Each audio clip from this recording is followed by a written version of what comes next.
Hello guys, म वीरबहादुर थापा अनि आज मेरो युट्युब च्यानलमा एउटा ब्लग बनाएर हालौँ भनेर है आज मल फाल्ने कार्यक्रम छ। अनि यहाँ चाहिँ नास्ता बनाइरहेको अवस्था छ यो मल फाल्नेहरूलाई। अनि मल फालेको प्रोसेस चाहिँ अहिले देखाउँदै गरौँला है, हेर्नु होला सबैजनाले। के न अरे त वहाँ अब उता माथितिर उसमा जानु पर्यो, त्यहाँ उता अम्काले नि आले अरे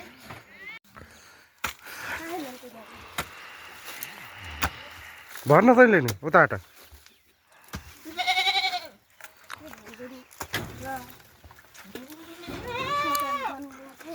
डोका भरेर राखेला नन्दा त चल्दै बस्दै पो गरे रहेछ नि त। ए फालेर आएका हुन् कस्तो बिचराहरूलाई यस्तो दिन बस्छ त तपाईले। ए म त थाहा नभएर दुःखी जस्तो कुरा नगर्नु भन्छ। अब मलाई दुःखी जस्तो देखाएको छैन नि। के छ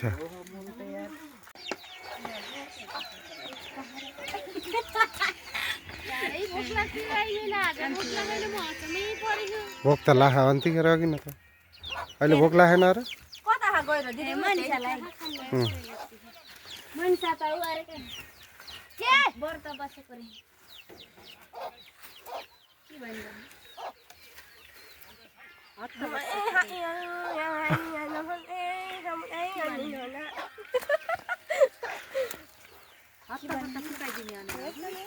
सबै जता कतै गरे एउटा त बस्न पर्ने तेल मलाई यसको बाला पठाइदिनु अनि के तल